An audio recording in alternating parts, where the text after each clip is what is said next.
Hello and welcome to another edition of the Mexican Soccer Show. I'm your host Cesar Hernandez, and we're here to talk about tomorrow's big World Cup qualifying game against Honduras. I know that the first qualifying game is against El Salvador, but I wrote an article saying that that was essentially just a practice, like a scrimmage, a comparison to what Mexico is going to have to do tomorrow. So here tonight, talking about this game tomorrow, this away match in San Pedro Sula against Honduras. We have Naib Moran and we have Tom Marshall. We're gonna go over to Naib Moran. Naib Moran, how you doing? You're back in Mexico City. Well, I guess you never really left Mexico City. It's No, funny because no, after the last game, it's the same city. So how you doing over there in the city which you it's a never big left? city. It's a big city, Cesar. So I mean, That's true. sometimes I'm in the north part, sometimes I'm in the center, and sometimes in the south. What about the Um, West? with the west, You every ever time go Oh, East? what's wrong with the You east ever go as West? East? well. Uh-uh. Uh-uh. Straight up everywhere. Everywhere in the Estado de Mexico, we're present. Yeah. I mean, it was a good start, like you said, against El Salvador. There was not that big of a challenge, I think. Maradiaga said after the game that even Mexico without a coach could have done that. Just kind of, saying. And we'll see. I mean, it's Jorge Luis Pinto versus Juan Carlos Osorio, Colombian versus Colombian in CONCACAF. So that's I think the interesting point of this match tomorrow. Yeah, Jorge Luis Pinto, who should be, he's a well-respected coach, so we'll see what he can do for Honduras tomorrow. Tom, you're in Honduras, right? Are you in Guadalajara? Are you in Honduras? Are you in LA? I can't tell from all the posts that you've been doing on Twitter. How are you doing down there in Honduras, in the heart of essentially just tomorrow's game? Yeah, no, it's exciting. I mean, it's a bit different, definitely. And yeah, the atmosphere different, but it's really good experience. Really enjoyed it so far, and just running around all day. I mean, little sleep and just running around doing stuff. So it's no, it's been good. It's been good. Nice. Nice. So before we get into the starting lineups of Juan Carlos Osorio chat, I just want to ask you, Tom. You Google San Pedro Sula, and there are a lot of things that pop up, a lot of things that talk about violence, a lot of things that talk about, just the dangerousness of the city. But what have you experienced so far? Did you got to meet one of the barras out there? How are the people like? How's the food? Maybe there's some good food out there. I think for a lot of people, want to know what the experience is like so far. It's a short experience, but how's it been out there in Yeah, no, Honduras? it's pretty mad. I mean, obviously you don't know what to expect. I mean, it's my first time in Honduras, and you don't know. And I was with Naib in Mexico City, and I was like saying to him the night before, man, I don't know what to expect down there in Honduras, because it's like you do read your stuff and you put it online, and it's like Yeah. the murder capital of the world. I mean, that's what it's known as. I mean, Yeah. that's the tag it's got, unfortunately. But yeah, I mean, the few stories. I mean, coming out the airport. Was on the same plane as a few ESPN people, like Alejandro de la Rosa and Borghetti. Borghetti was there as well. So, we're coming out the airport and they're like, ESPN people over there. And I'm like, kind of obviously work for ESPN, but, I'm kind of not with them lot. It's a bit of a weird one. So, so at first I didn't say anything. And then they all kind of got escorted through. I thought, I'll just get a taxi, you know what I mean? But then somebody came back and went, anybody else from ESPN? And I went, you know what? So I go in there and I go with him anyway. To cut it a bit short, so we went through, then we got through the bags, and when you exit an airport and the kind of doors open like that, and then you kind of walk through and there's people waiting. Well, Yeah. we walked through, and then like all the armed security just kind of escorted around the corner, and like to these kind of like big yeah. like vehicles, and so we rode from there to my hotel or their hotel. Then I made my own way back to mine because it's not a fancy one.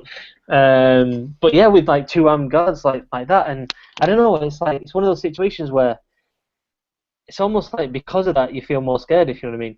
It's Yeah. supposed to be like the security to make you secure, but you almost feel. But I mean, yeah. I mean, after that, I met up with a couple of the ESPN Mexico event, Kenya and Jonathan, who's the cameraman, and. Last night we went to this neighborhood called Rivera and Andes, and we didn't know where we were going. All we knew was we were going to go to meet the leader of a barra, who kind of preparing for the game. So we went there to see kind of get the atmosphere, and we didn't actually know that much.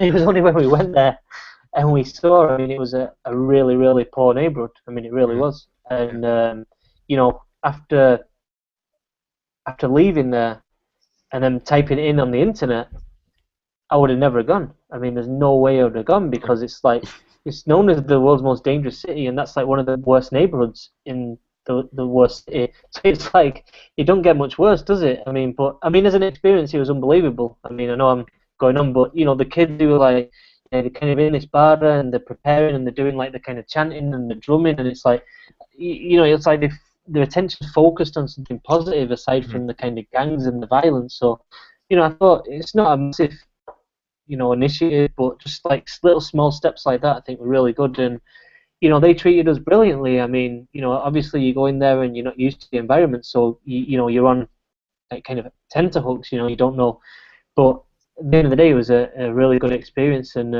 no, yeah, just a few people would have seen stuff like that. You know what I mean? And at the end of the day, what I'd take from it is that, you know, they treated us really well. And I know probably we shouldn't have come because it was dangerous, but, you know, it worked out in the end. But yeah, before bringing it a bit back to the football, I think what you get from the atmosphere is that everybody talks about, you know, San Pedro Sula, it's so difficult. You know, Mexico haven't won in 50 years here. They've not won in Honduras in 23 years. I mean, and you do get that sense of, you can understand it from being here a couple of days. It is a difficult place. You know, it's the humidity is intense. And 3 o'clock, the kickoffs at 3 o'clock, the humidity is genuinely intense. I mean, the press conference for Osorio, I was just sweating. I mean, we were all these journalists packed into like a small room, and I was just dripping sweat. And just, you know, it was pretty crazy. And like the field as well, it's like the grass on the field, they let us on after, and it's like, it's not the normal grass that you have on like a football field. It's kind of, it's like what you have in your garden. You know, it's like actual grass. Yeah, it's like grass. And you kind of step on it, and it kind of goes up like halfway up your shoe. You know what I mean? So it's like, so imagine like trying to run on that kind of grass. It just saps your energy, and then combined with the humidity, I mean, you can clearly see how it is a very, very difficult place to get a result and play a full 90 minutes. I mean, you're going to see, I mean, I was looking at the temperatures for tomorrow. I see that they're supposed to hit the high 80s with significant humidity as well. And with the field conditions and with the intense environment of all the fans, with the ticket prices, it seems like they've made them low enough where you can have a significant amount of fans showing up there rooting for Honduras. So you can see why it is a very intimidating atmosphere for the national team. Well, yeah, I mean, all the factors are against. I mean, every single factor is against you. And, you know, I think ticket prices were starting at like, you know, about $12. So, you know, I mean, I suppose for Honduras it's not that cheap, but, you know, there's enough people that'll be full, no doubt about it. I mean, the other thing that I've took is that, you know, speaking to the taxi drivers and people in restaurants and stuff, and obviously, you know, the players, Honduras' players and Pinto, they're so desperate to win this game. You know, they're absolutely desperate. It's like an almost source of pride for Honduras and the people here that Mexico doesn't win here. You know, this is our home. We are strong here, and we can be terrible. We can go and lose to Canada, but Mexico aren't going to win here. And I think there's a real sense that, you know, you shall not pass. You know what I mean? Like, like you don't pass through here. And you know, I can't wait for the game. I think it's going to be, you know, fascinating. Oh, most definitely be fascinating. I mean, you can see. I mean, the Honduran newspapers as well. You can see they feel confident as well. I mean, I posted this on Twitter earlier today, but there's an image that someone made, which I think it was like Chicharito, Guardado, and I think Peralta, and then there's like boiling pot in the middle of the stadium in San Pedro Sula, and all the fans on the outside, and their flames are just boiling. Essentially, these Mexican players. I mean, whether it's to talk about the atmosphere or perhaps the humidity, the temperature, you can see that these people, they recognize how significant it is. You know that, you know, Mexico hasn't won in San Pedro Sula in 50 years, and that they haven't won in Honduras. Actually, I thought it was 22 years. It could be 23. You said 23, but I thought it was 22. But it doesn't matter. Yeah, one thing about Cesar and Tom, one thing about Honduras though that I want to point out. I think this is the weakest Honduras in a long time. I think. Yeah. This is not Honduras with Pavón. This is not Honduras with Suazo. This is with Amado Guevara's, I think, which brought a lot of leadership to the team. I think the best player probably is a defender, and that's Izaguirre, who plays at Celtic.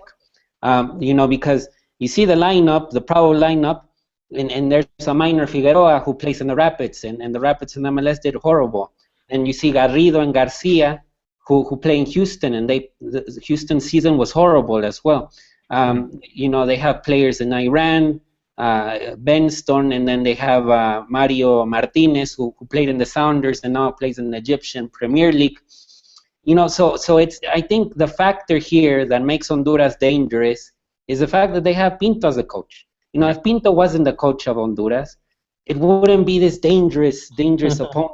That yes, the heat, yes, the pitch is a little bit 50-50. It could go bad. I think Guardado even mentioned it, that they do sink, the foot sinks when they're there. And think about it, Mexico is used to this 1-2 pass deal that happened in Estadio Azteca.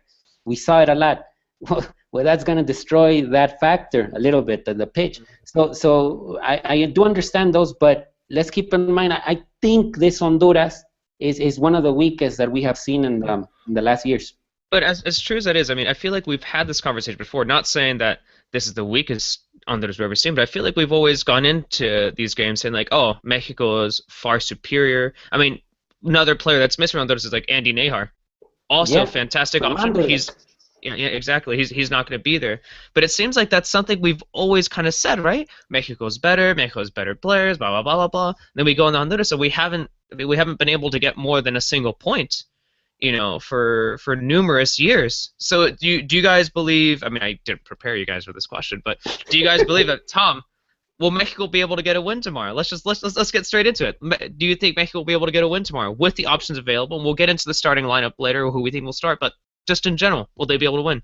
I think Naib's point is completely valid. I mean, I don't think this Honduras team is great. I tend to think it's going to be a really tight game, although both coaches today was going on about, taking the initiative to the other.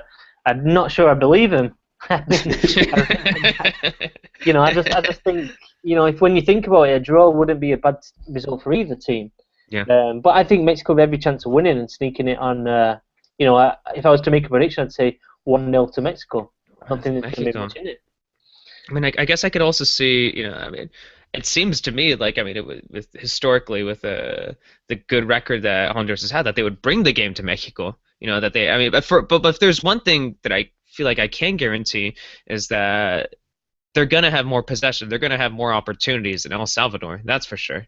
And I feel like Mexico can't be wasting the opportunities that they had in the last game. And I wrote about this recently, and might be posted later on tonight. But I think like one thing you should watch. We talk about formations, we talk about who's going to start, we talk about the stadium. But I feel like the biggest problem for me in the last game was finishing. No matter whether it's Chicharito, whether it's Jimenez, whether it's who it is, like it seems like that was a big problem for me. It was just like we just kept missing opportunity after opportunity. I don't know if we're going to get 19 shots in this game against Honduras. That's how many we got. That's how many we got in the game against El Salvador. But who knows? But anywho, I'm kind of wandering here with my thoughts. The thing that another one of the factors that plays into this match against Honduras is that I do think that even though there's been coaching changes, I mean, in the last 4 months, basically it's been Piojo, Tuca, now Osorio. El Tri has gotten positive results. I mean, there's a positive push bringing El Tri into this game that perhaps wasn't present when Chepo de la Torre. That even in the last game in Honduras, Mexico had a 2-0 lead, and then they got tied up at the end. Because Chepo decided to go a little bit defensive, and it went all wrong. And here with Osorio, I think the factor that's working right now is that they've gotten positive results. And I think the win, the CONCACAF Cup win in Pasadena, has propelled the team to, start all right with this process with Osorio. But then again, El Salvador was not a challenge. I mean, and this is all respect to Maradiaga and the Salvadoran players, but it wasn't a real challenge. They weren't a challenge. No, so really, this is the first real challenge in the Osorio era. Yeah, and it shouldn't be underestimated, the challenge as well. It really shouldn't be. It's a very difficult game. I mean, if you talk about the hardest games in the CONCACAF region, for me, away at Honduras is top 3. I mean, I think it's a more difficult place to go than Costa Rica and El Salvador, because the team's not as strong. Yeah, and obviously Columbus is difficult because it's freezing, and the Azteca's difficult because of the altitude and the everything else that goes along with playing in front of 90,000 Mexicans. But yeah, it is a real test for Osorio. But I look at it really, if you take a step back, what's he got to lose?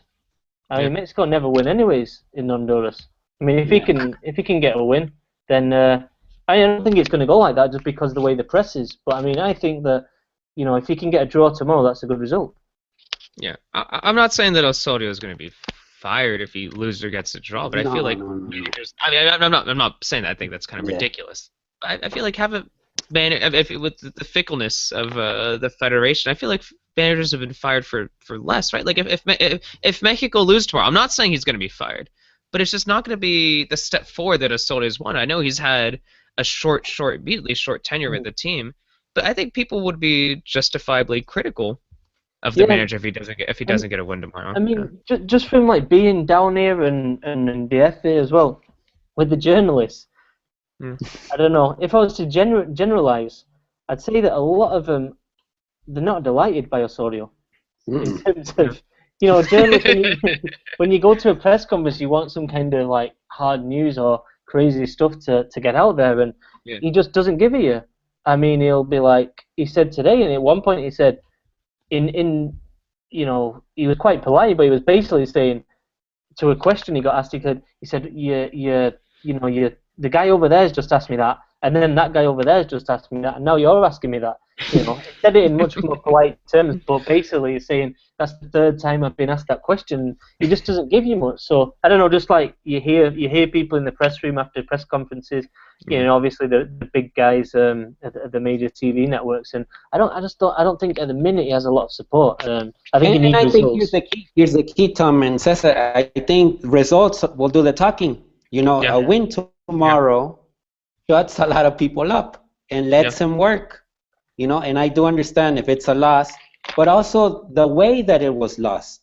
If we see a Mexico that takes it at Honduras and it was just defined by a free kick or a set piece or something, but that Mexico tried and tried and tried to get that goal, then I think it will be sort of justifiable to not be so critical about the loss. The forms matter, and Osorio is really, really, really smart about that. The forms, he does care about the win, but he also does care about the forms. And in the game against El Salvador, there were plenty of misses, but the forms were good. The possession of the ball was there. He started with 4 forwards, two midfielders that are attack-minded like Herrera and Guardado. That's what you want to see at home. Maybe it was 3-0, could have been 6-0, could have been 7-0, but the win is there. Should have been 7-0. I know the important thing in the end is that we got the win, but I feel like it should have been a much higher score. But look, talking about the formations, which surprised me was seeing that strong starting lineup. I thought there's going to be multiple backup players in the game against El Salvador, but I think there were a lot of strong players that he chose in his offense. So looking at that, and I'll go over to you, Nayib, so earlier from the training, Osorio used a 4-4-2. He used Talavera in net. He used Lopez as right back, Moreno and Reyes as center backs, Fuentes as a left back, Alejandro Castro and Jonathan Dos Santos as the 2 center mids, and I'm guessing that Castro is a defensive mid and Jonah as the attacking mid he's looking for. Guardado and Corona as outside midfielders, and Oribe Peralta and Raul Jimenez as the strikers.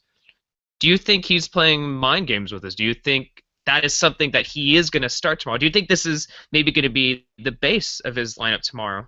Or maybe there are a few players that might sneak in tomorrow? I mean, what do you think? We were talking about this before. What stands out is the fact that Layun is benched in this lineup, and I think Layun, he's significant, I think, in Mexico's, starting 11. I think he's probably the most informed Mexican footballer at the moment, A month ago it was Tecatito, well now it's Layun. But based on that lineup, you see Jonah, you see Castro, who will make his debut in national. I don't know if it's he already played for the I heard that tone when you said Castro. A long time. It's okay. That's the tone I would use too for saying Castro. Yeah. Castro. But you do, and then Peralta wasn't that good against El Salvador. He wasn't as precise as one would like to see him. and then Jimenez got a knock on his knee yesterday, if I'm not mistaken, and so it's undoubtful if he will be able to play. I mean, these could be mind games, but at the same time, it does have, a sense. It does make sense to have this type of lineup in Honduras. I mean, but then again, for example, you see Lopez. He's barely getting into the national team, into the fold of things, and you put him here in Honduras. I don't know if that's. He started Fuentes in the last game. I know it's El Salvador, but I mean he started Fuentes, a newcomer, in the last game. So why not start Lopez in this game? I know it's against Honduras, but yeah. I mean, yeah, I don't think it's mind games, and I'll tell you why. Because that lineup that you said, it was me and Ivan Cañada, who's from ESPN as well, and we basically, it was closed door training, and we weren't supposed to be there, but we just. It could have been mind games for you, Tom. He could have recognized you guys. He's like, oh yeah, there's that Tom Marshall guy. Saying that Oribe should be there instead of Gio. We took a walk around the corner, and we got to see behind the fence, and we had a look over, and we spent a couple of minutes, and we were checking out the players, and obviously, it became clear that one of the teams was the starting team. Yeah, I think it's different. I mean, I think nobody's expecting it. I think that Layun and Chicharito are obviously a surprise, but then on the other hand, you can rationalize it and say they're the two players who have most minutes in Europe this season, and Osorio's been absolutely adamant that he's going to look after his players. Yeah. So I think you've got that to take into account. I think that Torres Nilo's injured. I think he was definitely he's already said, Osorio, that he was definitely the starting left back. So you got Fuentes in there, and that obviously he'll be starting the second game. And then I think the interesting thing, I mean, obviously we don't know. Osorio could change all this today, tomorrow. But I think it's a decent start. I'm not sure about the formation. I'm not sure if it'll be a 4-4-2. I think there's a possibility of it being a 4-3-3 even with those players, and playing a bit like Tuca did, with those three up front. Like we saw Tecatito, Peralta, Hernandez, and Jimenez. I don't know. I think that's a possibility. The other possibility is, and I think he mentioned this, is a kind of, I don't know how to, so it would be like, was it 4-2-1-2 kind of formation, if that makes sense? Yeah. No, with 4-2-3-1. 4-2-3-1. 4-2. No, I think it's going to be two up front. So I think it'd be a kind of. Wait, let me get it right now.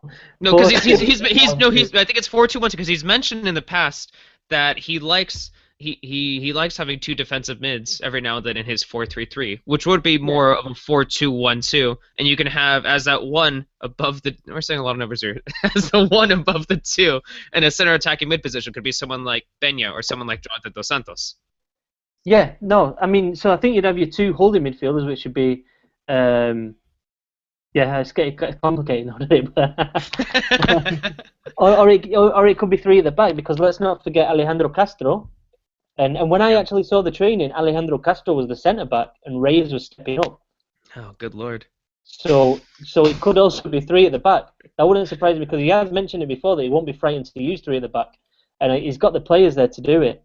So I think that's another option. I think with a lot of Mexico's players, they play in multiple positions as well. I mean, if you put in a 4-4-2, you put in Guardado on the left. Yeah. I mean, I'm not sure if Guardado's going to play on the left. Do you know what I mean? Right. I would say, assuming that Tom, that this isn't mind games, that you were back there, you weren't supposed to be there, you saw some stuff you weren't supposed to see. You saw some stuff you weren't supposed to see. Some stuff I can't repeat as well. No. All right. So assuming this, I'm gonna go over to Naib. Thinking about tomorrow. Yeah. Do you think Ochoa is gonna start, or do you think it's gonna be Talavera? Do you think it's gonna be Munoz? Because right now in this secret lineup, we got Talavera starting. Naib, your thoughts? Is Ochoa gonna be starting tomorrow? I think he's not. And I think the perfect chance to have seen Ochoa play was last Friday. Because it's in his old place at Azteca. And I think Ochoa has been really receptive to the idea, that he's not playing in Europe. Yet he received the call up because Osorio wants to back him up, sort of giving some type of of confidence, to know that the national team is there for him. Because at the moment in Malaga, it looks like it's just him against the world. And I think at certain moments with national teams, you're supposed to give, that support to a player that did so much for Mexico. Because not so long ago, I mean, the blocks, the saves that happened in Brazil are still present in a lot of people's minds. No, Ochoa did a fantastic job there. And that's, I think, what I like here about this case, because people are saying, why call a third goalkeeper that's not even playing, like Ochoa? But I think, let's not forget what Ochoa did already. And I think sometimes the national team can do that kind of thing, to give support to someone that is not going through the best of moments right now. And I think, we'll see what happens in the winter if he moves on to another club. We'll have to wait and see if what that occurs. But, I think the way that Osorio handles, I think he's been really spot on, I would say. Yeah, I think what comes to mind for me, at least really quickly, about Ochoa is that in the past he said he doesn't want to leave Europe if that means he's not getting playing time. He hasn't gotten playing time in the first game. I don't know what's going to happen. I know you said that he might be happy. This might be a good time for him spending time with the Mexican national team in comparison to what he's doing with Malaga. But that's just what comes to mind to me. Also, the fact that it seems like Osorio, I mean, despite how successful, despite the fact that I believe that Ochoa is the most talented goalkeeper that Mexico has, I feel like Osorio has had to defend the fact that he's with the national team, defend the fact, oh yeah, he hasn't had a lot of playing time, but he's here, we'll see what he does.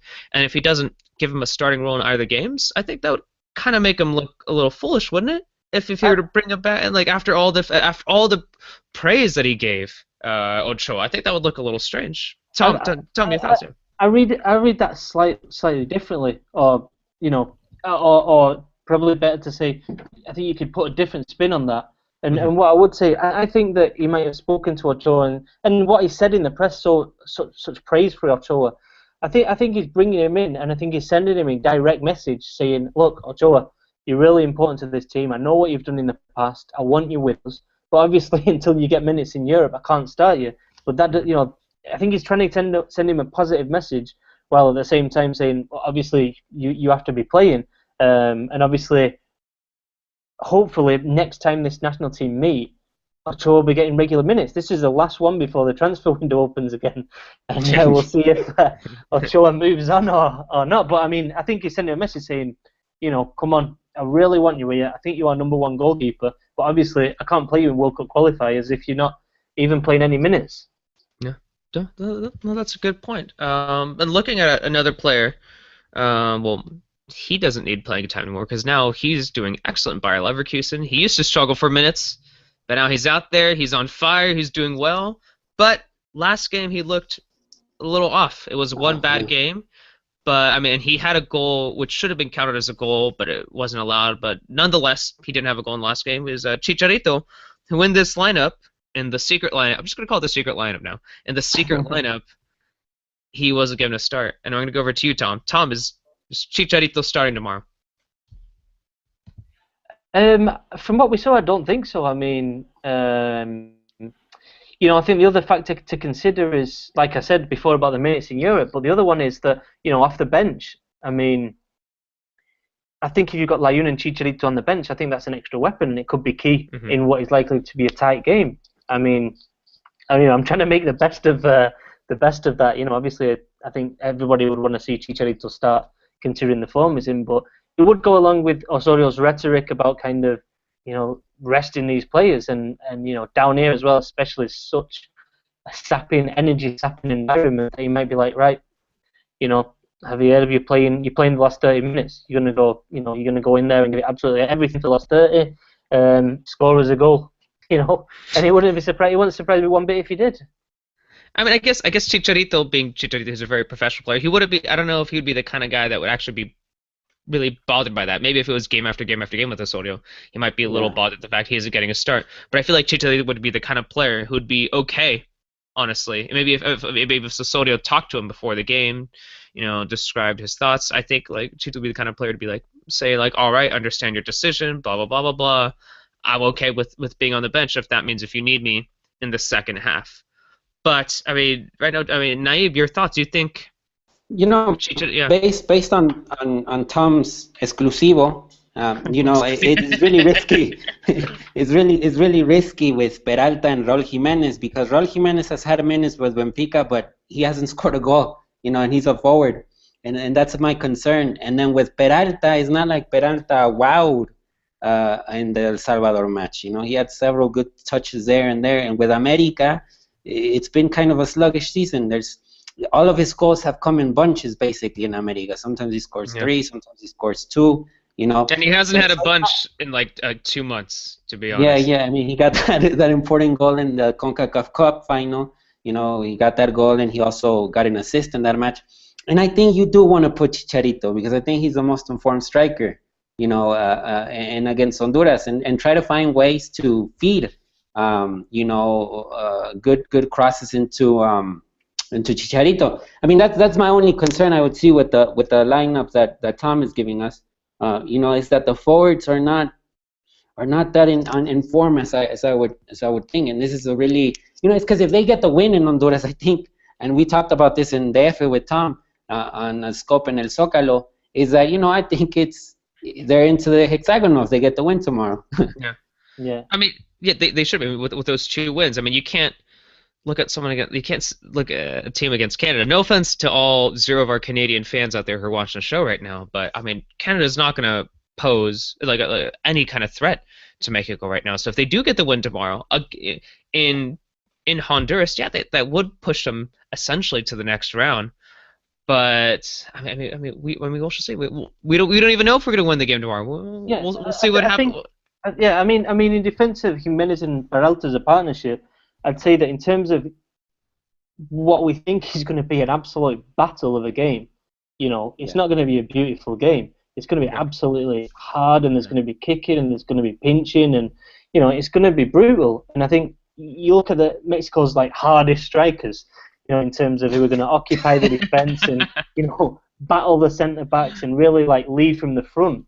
I think Jimenez and Peralta are arguably, the best 2. I mean, I'm not saying that Chicharito again shouldn't be there. I mean, I'd love to see him starting the game, but I think they'll kind of lead from the front in terms of defending as well, like Mexico did so well against the United States.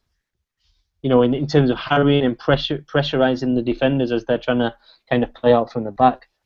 No, that's entirely true. When you think of an imposing presence, when you think of strikers, I mean, Peralta and Jimenez are plenty, and you don't exactly look at Chicharito and think that he has an imposing presence. Yes, he has fantastic movement, he has intelligent movement in the box, but if you're looking for a scrappy game, maybe someone like Jimenez and Peralta would be good. But as Naive mentioned, we'll see what Jimenez, what his health is like tomorrow, because people have said that he's had problems with his knee and that they'll check on him tomorrow. And if not, I feel like if Jimenez isn't healthy, then it is going to be Chicharito and Peralta starting tomorrow.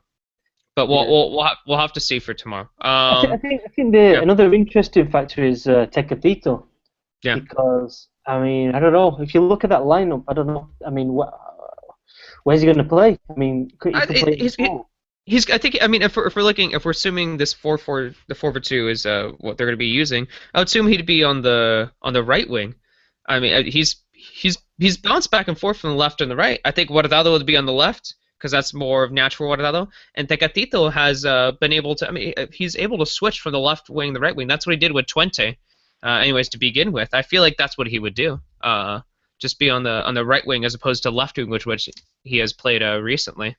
Yeah, and I mean, unless he really mixes it up. I think he's mentioned it before, but that kind of like like the different variations that could happen in the formation. One of the options is Tecatito playing in like the hole, playing in front of 2 defensive midfielders and behind 2 strikers, and just being really just there to cause trouble. Basically, like number 10, no? Yeah, like a number 10, just floating around there, pulling over to one side, the other, dragging the midfielders away, kind of opening up space for the strikers. I think it'd be fascinating if he actually did that. I mean, it's really young age. What, 22? 22, right? Yeah. He's 22. It's really, I find it fascinating. I mean, I know I said most journalists don't like, but don't seem to like what Osorio was doing compared to Herrera. because they're polar opposites. Osorio doesn't want to give anything away before the game. Herrera just tell you his team. I mean, they really are so different. But I really like Osorio, and I think that's what I like about it. I like the fact that he can bring that surprise, and we don't know the formation. I think he's really kind of. I appreciate the detail that goes into planning these games. Yeah. I mean that's an interesting thought. But then again, with Tecatito, I mean, I love the player. He's one of it's gonna be exciting to see like how he develops. But if we're looking for a scrappy, tough player, I feel like Tecatito gets pushed off the ball like pretty easily. Yeah. I feel like when it comes to, I mean, I know people have mentioned it looks like he's gained a little bit more muscle. But if we're gonna be starting someone like Peralta and we're starting someone like Jimenez up top, start someone like Tecatito who could be pushed off the ball pretty easy. Someone who may not have that much of a physical presence as other players. I would doubt that. But I mean, that being said. I love the guy. Like, give him the ball. Let's just see what happens with Tecatito. So once again, looking at the questionable stars that might be missing, let's talk about Layun. And Naiba, I'll go over to you on this. I mean, Jorge Torres Nilo, he's injured. Seems like a good opportunity for Fuentes to step up in the left back role once again. Looks like potentially we might have Raul Lopez starting at right back. But that's assuming that Layun's going to be on the bench. Is that going to happen? Are we going to see something because I feel like that would be the biggest surprise for me. Not Chicharito missing in the front. Yeah. Considering the injury with Torres Nilo, I think that the injury with Torres Nilo kind of changed the. When in the beginning, Paul Aguilar was left out because of an injury, so we really didn't get to see that chance of like you have Aguilar and Layun available, and you're putting them to dispute a same role on the pitch. It's in its early stages, this experiment of Layun as right back, but what really caught my eye on Friday is that he was playing on the right and he was centering with his left foot. It's like you're moving him to the right because he's going to center with the right, with his right foot, and he's been doing so well in the left with Porto.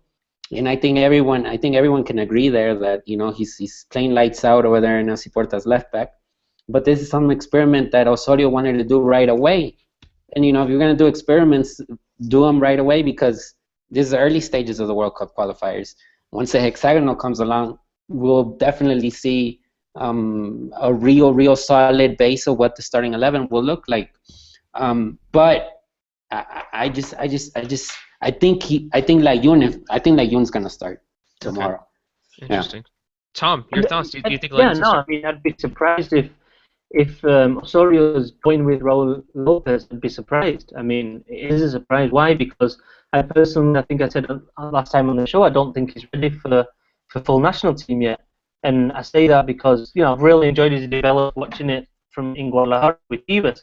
And it's been great. I mean, the amount of assists he's got this season is unbelievable. And it seems like every Chiefs goal comes from his right foot cross with Omar Ravel getting something on the end of it and scoring. But he's got a life. For me, he's still got quite a way to go to develop to be an international quality player. And I say that because he grew up as a winger, and he's only been moved back really by Chepo de la Torre. I don't think Chepo's got any credit for that. He put him as a right back. So all bow down to Chepo. That's the moral. You heard it here. I mean, Tom said all bow down to Chepo. That's the only takeaway from the show so far is all bow down to Chepo. but still, Lopez has still got work to do in defensive. And the reason it surprised me is that in this game against Honduras, I think the differences between the team is going to be minimal. It could come down to mistakes, and I think Lopez has given away a couple of penalties this season, and that is a worry. That if he plays it is a worry. But again, I think preparation for this game was thrown out with Aguilar when he was injured as well, because I think he would have been Aguilar one game, Layun the other, and then I don't think there would have been any problem because obviously both are good players. Yeah. I mean, my guess is that we're going to see Fuentes again on the left. I wasn't too impressed by him in the last game, but then again, I mean, like it's. I got a lot of criticism in my last player ratings, that's for sure. But it was hard to. I mean, it was the fact that I gave Layun a slightly better grade than Fuentes, but in reality, it was really hard to rate the defense, to really rate them because I didn't see him touch the ball. What did you give Munoz?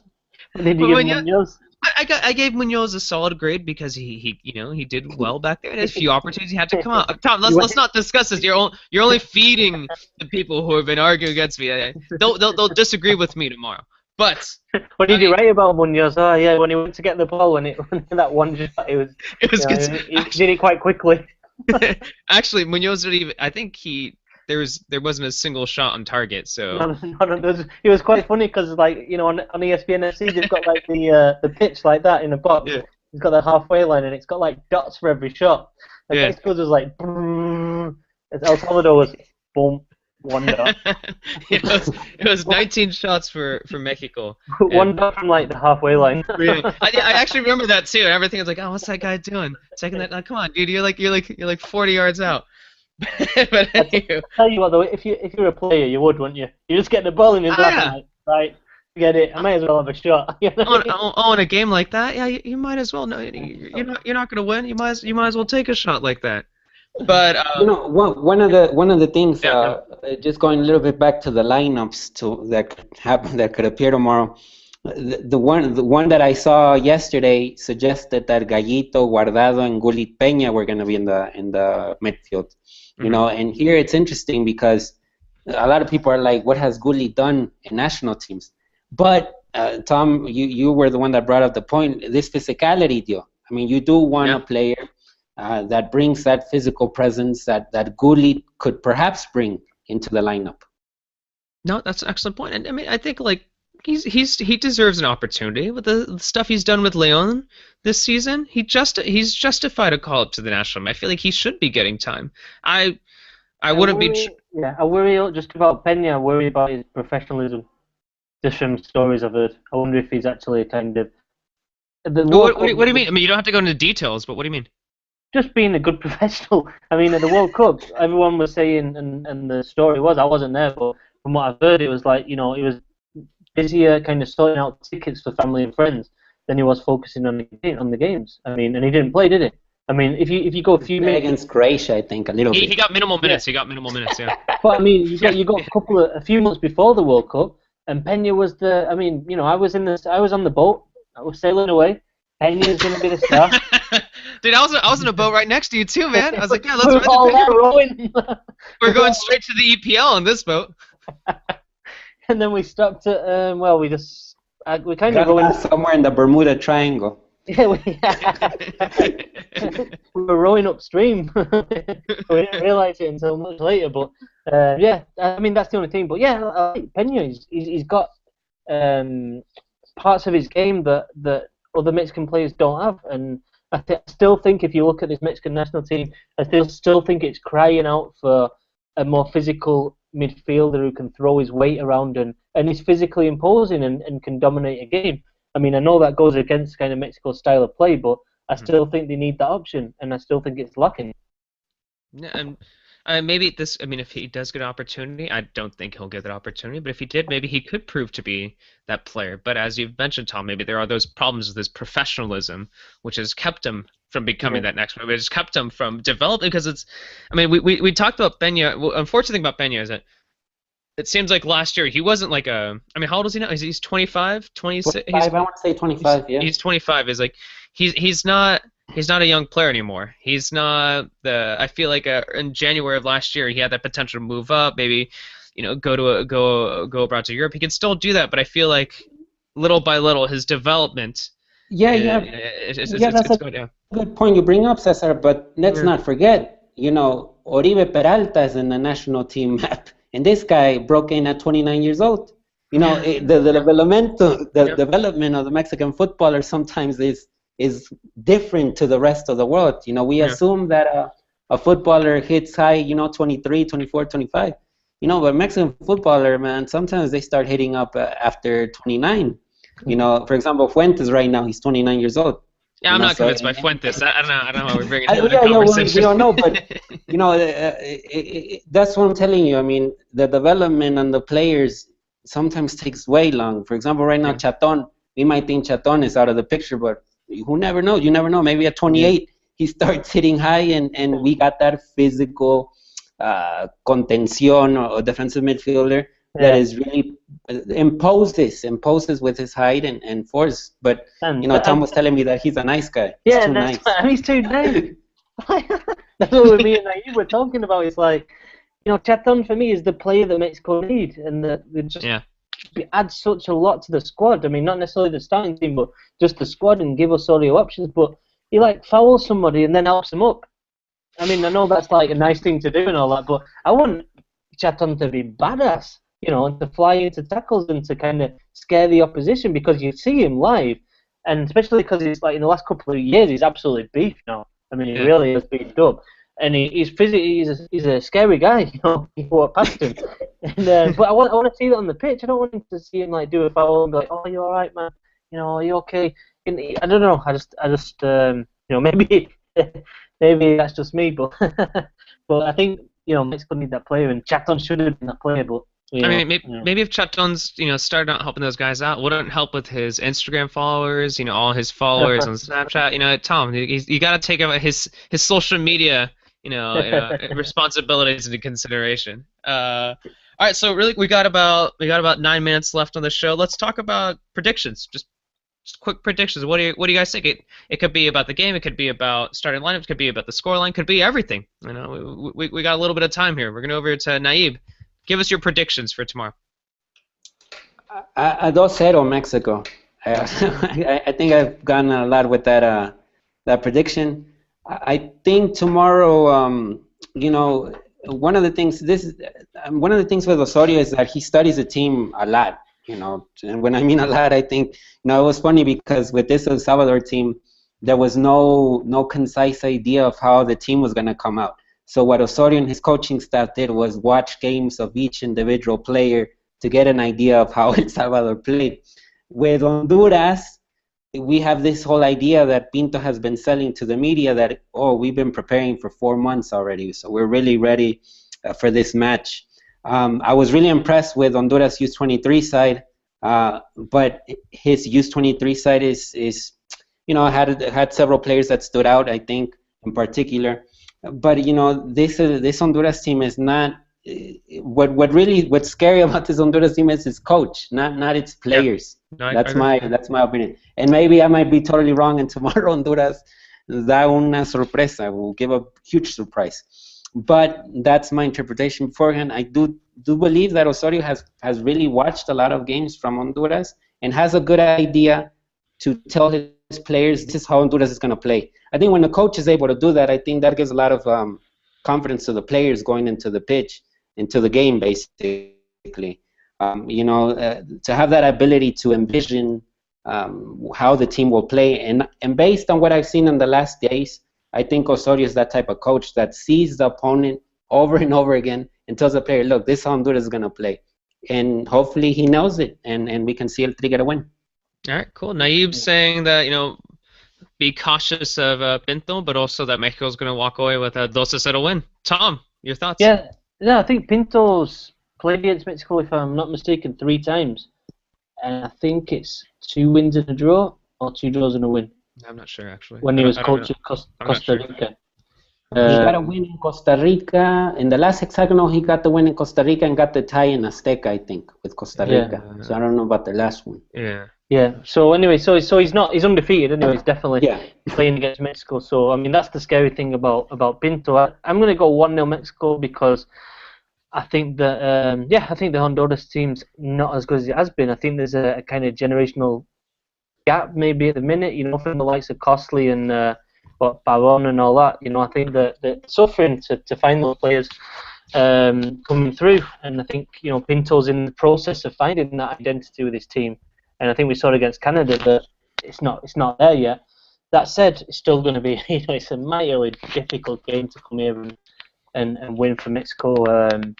But I think they're just going to sneak a goal, and it wouldn't surprise me one bit. It's a really really tight game, and nobody really has many chances. And then Chicharito comes on against the tiring Honduras defense, and his movement and ability to get in behind the defense comes up trumps and he slots in the winner. I mean, he scored twice, didn't he, last time down here when Mexico went 2-0 up. So, yeah, I think he enjoys these kind of places. So, yeah, but, yeah, it's going to be... I don't think there's going to be much in it, and I think that I'm seeing a tight game, mate. I'm seeing a really tight game, but I don't know. I love these kind of games, and I really enjoyed Guardado today talking about these are the types of games you want to play in.